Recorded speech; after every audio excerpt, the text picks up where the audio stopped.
ஆறறிவை use பண்ணி யோசிச்சு வர 1008 கேள்விகளுக்கும் பதில் தெரியாம என்ன போல 50% நிம்மதி 50% குழப்பத்தோட வாழ்ற அத்தனை பேருக்கும் வணக்கம். இது ஐயோ டாக்ஸ் வித் வீரா. ஒரு நிமிஷம்.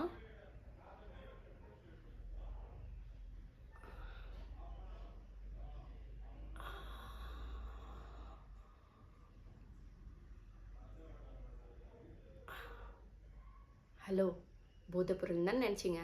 அவ்வளோ மோசமானவ இல்லை நான். இட்ஸ் ஜஸ்ட் விபூதி. என்ன ஜவ்வாத் வாசம் அதிகமாக இருந்துச்சு, அதான் மோந்து பார்த்தேன். இந்தியாவில் நிறைய போதைப்பொருள் கேசஸ் இருக்குது. அதில் one of the peculiar cases இது. எல்விஷ் யாதவ்னு ஒருத்தர் ஹரியானாவை சேர்ந்தவர். இவர் ஒரு யூடியூபர் அண்ட் விளாகர். 2023 இவருக்கு டைமண்ட் பட்டன் கிடச்சிருக்கு. அவ்வளோ வியூவர்ஷிப் அண்ட் அவ்வளோ சப்ஸ்கிரைபர்ஸ். அண்ட் ஆல்சோ இவர் ஒரு க்ளோதிங் பிராண்ட் வச்சு ரன் பண்ணிகிட்ருக்காரு. 2023 பிக் பாஸ் ஓடிடி ஹிந்தியில் வைல்ட் கார்டில் என்ட்ரி ஆகியும் வின்னராக வந்தவர். மக்கள் மனசை கிராப் பண்ணுவார்.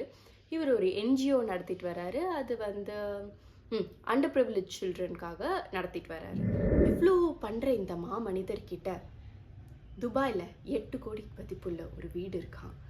அப்புறம் போஷே car, Hyundai venue, Toyota Fortuner, இந்த 3 காருக்கு சொந்தக்காரர் அவர் தான். இந்த மாமனிதர் ரீசெண்டாக நிறைய கேஸில் மாட்டியிருக்காரு. அதில் மேனகா காந்தி இவர் மேலே ஒரு கேஸ் போட்டிருக்காங்க. இவரை சார்ந்த 5 பேர் மேலேயும். என்ன அப்படின்னா, பீப்புள் ஃபார் அனிமல்ஸ் அப்படின்ற ஆர்கனைசேஷன்லேருந்து வைல்ட் லைஃப் அனிமல் ஆக்ட் வச்சு இவர் மேலே ஒரு கேஸ் போட்டிருக்காங்க. அதாவது இவர் பாம்பு ஸ்னேக்கோட விஷத்தை எக்ஸ்ட்ராக்ட் பண்ணி அதை போதைப் பொருளாக பார்ட்டியில் யூஸ் பண்ணுறாரு இவரும் இவரோட டீமும் அப்படின்னு ஒரு அக்யூசேஷன் கொடுத்துருக்காங்க. அந்த கேஸ் வைரலாக போயிட்டு இருந்தது போன மாதம் ஃபுல்லாக. இது என்ன பண்ணுறாங்க அப்படின்னா, பாம்பை பிடிச்சிக்க வேண்டியது, அதோட விஷத்தை அழுத்தி எக்ஸ்ட்ராக்ட் பண்ணிட வேண்டியது. அந்த எக்ஸ்ட்ராக்டை எடுத்து நரம்பில் இன்ஜெக்ட் பண்ணுறாங்க. இது இன்ஜெக்ட் பண்ணது பத்தாதுன்னு பாம்பை எப்படியும் அந்த 2 நிமிஷம் எடுத்ததுக்கப்புறம் செக்ரீட் ஆகும்போது சும்மா தானே இருக்கும், அதை தன் நாக்கில் வச்சு கடிக்க வைக்கிறாங்க. இதை ஒரு போதை கொடுக்குது, it gives a big high அப்படின்றத ஃபாலோ பண்ணி யூஸ் பண்ணிகிட்ருக்காங்க. சயின்டிஸ்ட் கண்டுபிடிச்சிருக்கிறது என்னென்னா, இந்த பாம்பு விஷம் உள்ளே போச்சுன்னா நம்மளோட மைண்டில் இருக்க நியூரோ டிரான்ஸ்மிட்டர்ஸ் இருக்குது இல்லையா, அதை மழுக வைக்குது. ப்ளஸ் செரட்டோனின், அப்புறம் பிராடிகினின், இப்படி இருக்க நிறைய ஃபங்க்ஷன் கொடுக்குற, ஸ்லீப் பண்ண வைக்கிற, நம்மளை காம் பண்ணுற நிறைய ஹார்மோன்ஸ் அண்ட் பெப்டைட்ஸை தூண்டி விட்டு ஒரு 6லேருந்து 7 நாளைக்கு நம்மளை இந்த ஒரு மந்த நிலையிலேயே வச்சிருக்கிறது தான் இந்த ஸ்னேக் வெனம் ட்ரக்கோட ஸ்பெஷாலிட்டியே. அண்ட் ஆல்சோ இதோட சைட் எஃபெக்ட்ஸ்லாம் என்னெல்லாம் இருக்கலாம் அப்படின்னா, மசில் ரொம்ப வீக் ஆகுறது, அப்புறம் பேரலிசிஸ் அட்டாக் வர வாய்ப்பு அதிகமாக இருக்குது. ஆல்சோ நம்மளோட மென்டல் ஸ்டேட், ஒரு பாம்பு கிட்ட இருந்து விஷத்தை எடுத்து அது போடணுன்ற மைண்ட் செட் வருதுன்னா, அப்போ அந்த மனுஷனோட மென்டல் அவேர்னஸ் அண்ட் சைக்காலஜி எப்படி இருக்கும்? ஸோ இதெல்லாம் பாதிக்குதுன்னு சயின்டிஸ்ட் சொல்கிறாங்க.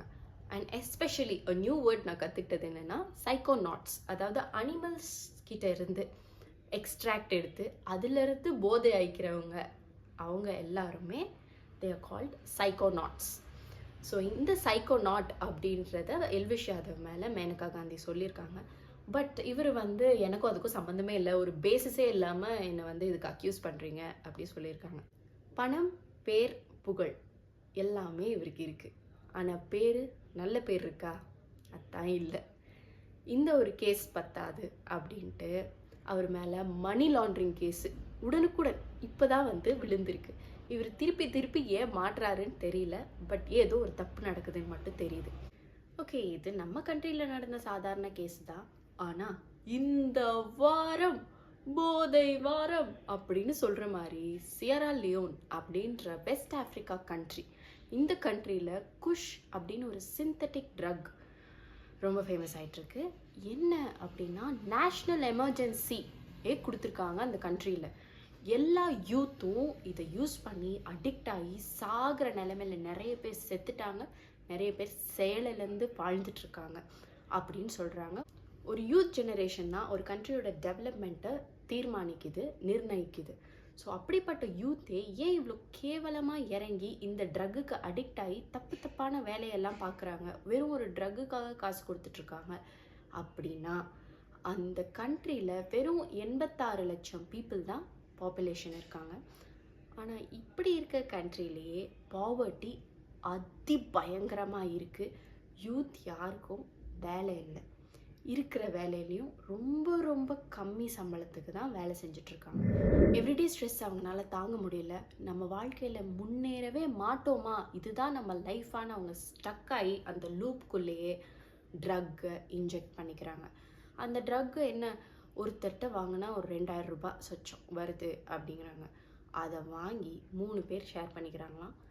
40 தடவை ஒரே நாளில் போட்டுக்கிற அளவுக்கு கிடைக்குது அந்த 2000 ரூபாய்க்கு. அதில் என்ன அப்படி இருக்கும் அப்படின்னு பார்த்தா, அந்த ஃபார்மலின், அப்புறம் ஒரு சில கெமிக்கல்ஸ், அசிட்டோன், இப்படி இருக்க கெமிக்கல்ஸ் எல்லாம் அதில் போட்டு, ஆல்சோ ஹியூமன் போன்ஸ், டெட் பாடிஸை தோண்டி அந்த போன்ஸை க்ரஷ் பண்ணி இதோட மிக்ஸ் பண்ணி அந்த ட்ரக் எடுத்துக்கிறாங்க. கேட்கவே கொலை நடுங்குது இல்லை? இந்த கவர்மெண்ட் இதுலேருந்து மீளுமா? நேஷ்னல் எமர்ஜென்சியே போட்டுட்டாங்களே அப்படின்னு யோசிச்சா எப்படி மீளும்? நீங்கள் ஜாப்ஸ் இல்லை, யூத்து சர்வைவ் ஆகிறதுக்கு என்ன இருக்குது, அது மட்டும் இல்லாமல் பாவர்ட்டி பயங்கரமாக இருக்குது. So the government hasn't expanded enough to take care of their citizens. அப்போ என்ன தான் பண்ணுவாங்க அவங்க அப்படின்றது வெளிவட்டமாக பச்சையாக தெரிஞ்சிருச்சு. அது அவங்களும் ஒத்துக்கிறாங்க. ஆல்சோ அவங்க டாக்டர்ஸ்ட்டை கன்சல்ட் பண்ணும்போது கிட்னி, லிவர், இப்படி ஒவ்வொரு ஃபங்க்ஷனாக கட் ஆகிட்டே இருக்கும். அவங்க நர்வஸ் சிஸ்டமும் பாதிக்கப்படும். அல்டிமேட்டாக இந்த ட்ரக்கை ஒரு தடவை கன்சியூம் பண்ணாலும் சரி, 1000 தடவை உட்கொண்டாலும் சரி, டெத் இஸ் நியர் டியூ, பக்கத்திலே ஏமா உட்காந்துட்ருக்கான் அப்படிங்கிறாங்க. ஸோ இப்படி நம்ம கண்ட்ரி மட்டும் இல்லாமல் வேர்ல்ட் லெவலில் ஏதோ ஒரு பிரச்சனைக்காக எல்லாரும் ட்ரக்ஸ் எடுத்துக்கிட்டே இருக்காங்க. பட் இது எல்லாத்துக்கும் சோஷியல் மீடியா ஒரு ரீசனாக இருக்குமோ அப்படின்றது நிறைய பேர் காயின் பண்ணுற ஒரு விஷயம். எதுக்கு அதை சொல்கிறாங்கன்னா, சோஷியல் மீடியாவில் காட்டுற ஒரு பிம்பம் இருக்கு இல்லையா, நான் இப்படி போனேன், இங்கே ட்ரிப் போனேன், இங்கெல்லாம் இருக்கேன், என் லைஃப் இஸ் ஆசம் அப்படின்றத எல்லாரும் ப்ரூவ் பண்ணிகிட்டே இருக்காங்க ஃபோட்டோகிராஃப்ஸ் போட்டு. அதை பார்க்குற இண்டிவிஜுவல் அத்தனை பேரும் நமக்கு இங்கே சாப்பிடக்கூட இல்லையே, பட் நம்ம எப்போ அந்த நிலைமையை அடைய போகிறோம் அப்படின்ற ஏக்கமே அவங்களுக்கு ஸ்ட்ரெஸ்ஸாக மாறுது அப்படிங்கிறாங்க. அதனால ட்ரக் எடுக்கிறாங்க அப்படின்னு ஒரு ரீசன் சொல்லப்படுது. யோசிச்சு பார்த்தா சோஷியல் மீடியா இருக்கிறதுக்கு முன்னாடியும் சரி, அதுக்கப்புறமும் சரி, சீன் போடுறவங்க, பந்தா காட்டுறவங்க எல்லாம் இருந்துகிட்டே தான் இருக்காங்க. என்ன இப்போ சோஷியல் மீடியாவில் நிறைய பண்ணுறாங்க, முன்னே கொஞ்சம் கம்மியாக இருந்தது, அவ்வளோதானே ஒழிய இதுலேருந்து வெளியில் வரத்துக்கு நமக்கு தான் தெரியணும். மற்றபடி ஒரு substance use is not going to help you in any way, just going to lead to faster death, அவ்வளோதான். தயவு செஞ்சு போதைப் பொருட்களை ஒழிப்போம். நியூஸாக பார்த்துட்டு அது போய் எக்ஸ்ப்ளோர் பண்ண வேணாம் ப்ளீஸ். நன்றி. நெக்ஸ்ட் எபிசோடில் பார்க்கலாம்.